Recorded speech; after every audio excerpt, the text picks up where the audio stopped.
Everyone, this is CA Anjali Bhakkad and अगर आपका attempt CA inter का सितंबर 2026 में है, this video is for you. Do not skip the video. Make sure you like the video and subscribe the channel ताकि हर student तक video पहुंच सके. ठीक है, देखो अभी आपके पास में है 2 महीने. जून के अभी ये 7-8 दिन अगर मैं हटा दूं, जुलाई एंड अगस्त यू हैव. ठीक है, कंप्लीट 2 मंथ्स यू हैव. हो सकता है आपका कुछ थोड़ा सा सिलेबस पेंडिंग हो सकता है रिवीजन अभी तक स्टार्ट नहीं हुआ हो, क्वेश्चन प्रैक्टिस अभी तक स्टार्ट नहीं हुई हो सकता है आपने कोई क्वेश्चंस, कोई चैप्टर्स, कोई कॉन्सेप्ट स्किप कर रखे हैं. ठीक है, एंड वेरी इंपॉर्टेंट पॉसिबिलिटी है कि आप दिन के 9, 10, 11 घंटे इफेक्टिवली नहीं पढ़ पा रहे हो और अभी मेंटली स्टेबल नहीं हो और सोच रहे हो अटेम्प्ट स्किप करने का, ग्रुप स्किप करने का. देखो, 2 महीने भी कम नहीं है, लेकिन इसका मतलब ये 2 महीने टाइम वेस्ट करने के लिए नहीं है, आपकी स्ट्रेटेजी बनाने के लिए है. 2 महीने भी कम नहीं होते हैं. You can do it now also. को बस इन 2 महीनों में जी जान लगा देनी है, पूरी मेहनत करनी है. थोड़ा बहुत अगर सिलेबस कंप्लीट नहीं हुआ है वो कंप्लीट करना है, रिवीजन, क्वेश्चन प्रैक्टिस करनी है, अभी स्टार्ट कर दो, आज से स्टार्ट कर दो. ठीक है, अगर सोच रहे हो कि कोई कॉन्सेप्ट, कोई चैप्टर स्किप कर दूं, बाद में करूंगी, बाद में करूंगा, बाद में कभी नहीं आता. ये आपको भी पता है कि बाद में कभी नहीं आता है. डू नॉट स्किप और procrastinate any chapter, any concept. उसको अगर आपको उसको नहीं मन है करने का, नहीं जम रहा है, तो कोई रिवीजन वीडियो देख लो यूट्यूब पे, कहीं से और से कुछ पूछ लो, किसी फ्रेंड से समझ लो, किसी टीचर से पूछो. Do it, do not skip it. क्या पता उसी में एग्जाम में क्वेश्चन आ जाए तो. So do not skip any concept और एनी चैप्टर. इन 2 महीनों में आपको वो सब कुछ भी ध्यान रखना है और करना है. एंड वेरी इंपॉर्टेंट, आपके कितने घंटे आप इफेक्टिवली पढ़ रहे हो, कितना इफेक्टिवली पढ़ रहे हो. ऐसे नहीं है कि 15-18 घंटे पढ़ रहे हो खुद को खींच तान के, स्ट्रेस लेके और कुछ नहीं हो रहा है. नहीं, 8, 9, 10 घंटे जो भी है इफेक्टिवली आपको पढ़ना पड़ेगा. इन 2 महीनों में जी जान लगा दो, होगा. इन 2 महीनों में आपको रिवीजन करना है, क्वेश्चन प्रैक्टिस करनी है, कुछ थोड़ा बहुत सिलेबस कंप्लीट नहीं है वो भी कंप्लीट करना है. आपको कोई भी क्वेश्चन, कोई भी चैप्टर, कोई भी कॉन्सेप्ट स्किप नहीं करना है. एंड वेरी वेरी इंपॉर्टेंट, आपको मॉक टेस्ट लिखनी है. मेंटली खुद को स्टेबल रखो, टेंशन में मत आओ, स्ट्रेस में मत आओ.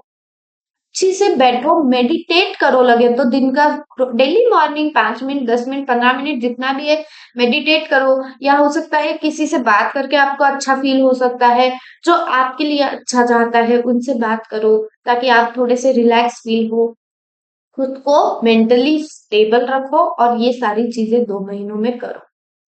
सिलेबस अभी भले ही आपका स्लो चल रहा हो, रिविजन आपका स्लो चल रहा हो, लेकिन डोंट पैनिक. पैनिक नहीं होना है आपको, लेकिन आपको उसको इग्नोर भी नहीं करना है कि हाँ हो जाएगा, हो जाएगा. Don't don't even ignore it. उसको करना है बस. ना आपको पैनिक करना है, क्योंकि पैनिक अगर कर गए तो कुछ भी नहीं कर पाओगे. और इग्नोर अगर कर रहे हो तो वैसे ही आप कुछ नहीं कर रहे हो. उसको करो. सिलेबस रिवीजन जो भी है स्लो चल रहा है, उसको कैसे सॉल्व करना है, उस प्रॉब्लम को कैसे फास्ट करना है, कैसे इफेक्टिवली करना है, बिना पैनिक हुए और बिना उस चीज को इग्नोर किए उसको बैठो, सॉल्व करो प्रॉब्लम को. आपका कितना सिलेबस कंप्लीट हुआ है, कितने क्वेश्चन सॉल्व कर सकते हो, कितना रिवीजन हुआ है, सब कुछ आपको एक पेन लो, पेपर लो या नोटबुक लो, वॉटेवर, उस पे लिखो. कितना हुआ है, कितना मैं कर सकता हूँ, कितना मैं कर सकती हूँ. Do it. आपको खुद को पता चल जाएगा कि पानी के ऊपर हो या पानी के अंदर हो. एक अच्छी से खुद को एनालाइज करो एक बार अच्छे से बैठ के, और अगले 2 महीनों में उस हिसाब से खुद पे वर्क करो, जी जान लगा दो. प्रोक्रेस्टिनेटिंग जो हर स्टूडेंट करता है, ऑलमोस्ट हर स्टूडेंट करता है. अगर आप 2 ग्रुप दे रहे हो तो अभी आप ये सोच रहे हो कि एक ही ग्रुप दूं क्या, अभी इतना पेंडिंग है, अभी एक एक ग्रुप पे फोकस करता हूँ, या अभी इस सब्जेक्ट पे फोकस करता हूँ, इस ग्रुप के इस सब्जेक्ट पे फोकस करता हूँ. अगर दो ग्रुप की प्लानिंग थी ना आपकी, तो अभी आपको दोनों ग्रुप ही प्रिपेयर करना है। अभी खुद को लूज मत करो, फालतू लेना ना देना बिना वजह अटेम्प्ट लग जाएगा ना एक। अगर प्लानिंग पहले से दो ग्रुप की थी, तो अभी एक ग्रुप प्रोकेस्टिनेट आपको नहीं करना है, आपको नहीं टालना है उस ग्रुप।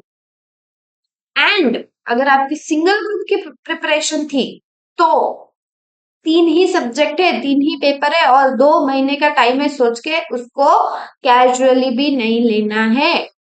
तीन सब्जेक्ट भी भारी पड़ सकते हैं अगर पढ़ने हो तो ना ही आपको कैजुअली लेना है, ना ही आपको कोई ग्रुप स्किप करना है या किसी ग्रुप को अभी के लिए टालना है। नो, काफी स्टूडेंट्स ऐसे भी हो सकते हैं जो सोच रहे होंगे कि अभी देख पहले ग्रुप के लिए मैं प्रिपेयर करना स्टार्ट कर देता हूँ, उसके बाद में टाइम मिले तो देखूंगा, देखूंगी, सोचूंगा, सोचूंगी, जो हुआ वो उस हिसाब से, टाइम के हिसाब से सेकेंड ग्रुप का डिसीजन लेंगे। ऐसे भी काफी स्टूडेंट सोचते हैं। अगर आप पहले दिन से दोनों ग्रुप के लेक्चर्स कर रहे हो, प्लानिंग आपकी है, तो अभी आप ये चीज क्यों सोच रहे हो? दोनों ग्रुप के टाइम टेबल बना के उस हिसाब से पढ़ाई करो। एक ऑनेस्ट रूटीन बनाओ खुद का, डेली फॉलो। एक रूटीन है कि हाँ सुबह उठ रहे हैं, इतने घंटे पढ़ रहे हैं, फिर ये ब्रेक है आधे घंटे का, फिर खाने खाने का ब्रेक है, फिर इतने घंटे पढ़ रहे हैं, जो भी आपके 3 4 5 स्टडी सेशंस बन रहे हैं।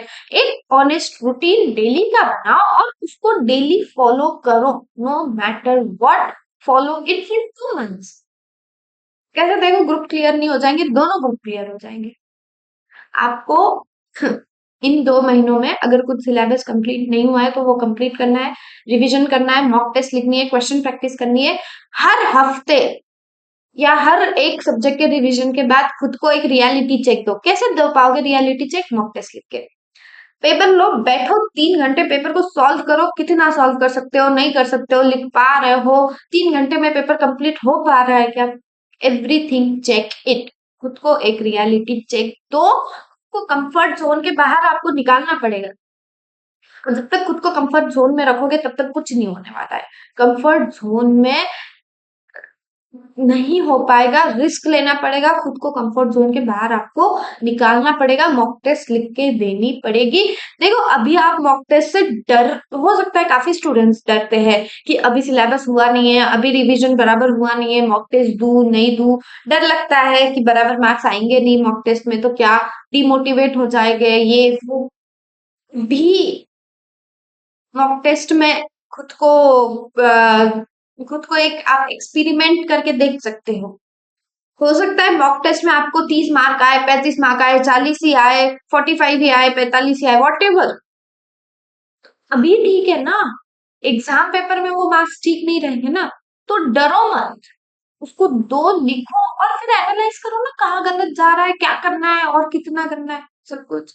तो मॉक टेस्ट दो, मॉक टेस्ट से डरो मत आप। और नेक्स्ट वेरी इंपॉर्टेंट पॉइंट, आज मैंने 10 घंटे पढ़ लिया, 11 घंटे पढ़ लिया, 15 घंटे पढ़ लिया, study hours doesn't matter. What matters is आप क्वेश्चन पेपर में देखने के बाद एग्जाम हॉल में क्वेश्चन सॉल्व कर सकते हो क्या बिना देखे?